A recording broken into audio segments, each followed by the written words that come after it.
இந்த வீடியோவில் manufacturing process அதனுடைய மாடல் கொஸ்டின் பேப்பர் தான் பார்க்க போகிறோம். அக்டோபர் 2025 செமஸ்டர் எக்ஸாமுக்கு எல்லோரும் ப்ரிப்பேர் பண்ண ஆரம்பிச்சிருப்பீங்க. இப்போ நான் இந்த மாடல் கொஸ்டின் பேப்பரை வந்து நீங்கள் நல்லா தரோ பண்ணினாலே கண்டிப்பாக மேனுஃபேக்சரிங் ப்ராசஸ் வந்து எப்படி படிக்கணுங்கிற ஒரு ஐடியா கிடச்சிரும்.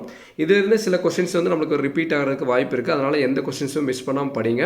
இதில் மொத்தம் வந்து நம்மளுக்கு டைம் வந்து 2 மணி நேரம் தான் எக்ஸாம். நம்மளுக்கு வந்து 60 மார்க்குக்கு கேட்குறாங்க. பார்ட் ஏல வந்து நம்மளுக்கு 20 1 மார்க்ஸ் கேட்பாங்க. 20 1 மார்க்ஸ்க்கு நம்ம ஆன்சர் பண்ணணும். பார்ட் பிங்கிறது பார்த்தீங்கன்னா 2 மார்க்ஸ் கொஸ்டின் 8 கொஸ்டின் கேட்பாங்க. 8ல் வந்து எனி 5 2 மார்க்ஸ் வந்து அட்டன் பண்ணணும். பார்ட் சி வந்து 5 10 மார்க்ஸ் கொஸ்டின் கேட்பாங்க. நம்ம அதில் வந்து என்னென்னா ஏதாவது 3 10 மார்க்ஸ் கொஸ்டின் வந்து ஆன்சர் பண்ணணும். இந்த கொஸ்டின்ஸ் எல்லாம் வந்து நல்லா வந்து நோட் பண்ணி வச்சுக்கோங்க. இதை நல்லா ரிவைஸ் பண்ணுங்கள். அந்த எக்ஸாமுக்கு போகிறதுக்கு முன்னாடி திருப்பி நல்லா ரிவைஸ் பண்ணுங்கள். என்னென்னா இதிலிருந்து சில கொஸ்டின்ஸ் நம்ம கேட்குறதுக்கு வந்து வாய்ப்பு இருக்குது. சரிங்களா? அதனால் வந்து என்னென்னா இந்த கொஸ்டின்ஸ் எல்லாம் மிஸ் பண்ணாமல் நல்லா தரவாக படிங்க.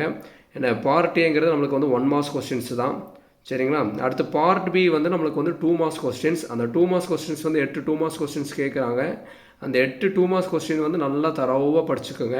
அதேமாரி பார்ட் சியில் பாருங்களேன் 5 10 மார்க்ஸ் கொஸ்டின் கரெக்டுங்களா? அந்த 5 கொஸ்டின்ஸ் நம்ம நல்லா தரவாக படிக்கும்போது இதிலிருந்து ஏதாவது 2 கொஸ்டினாவது கண்டிப்பாக நம்மளுக்கு ரிப்பீட் ஆகும். நம்ம வந்து செமஸ்டர் எக்ஸாம் வந்து பாஸ் பண்ணிடலாம். சரிங்களா? இந்த வீடியோ உங்களுக்கு பிடிச்சதுன்னா மறக்காமல் லைக் பண்ணுங்கள். சரவணகுமார் மேக்ஸ்ங்கிற நம்ம சேனலை சப்ஸ்கிரைப் பண்ணி வைங்க. உங்கள் நண்பர்களுக்கும் ஷேர் பண்ணி விடுங்க. Thank you students.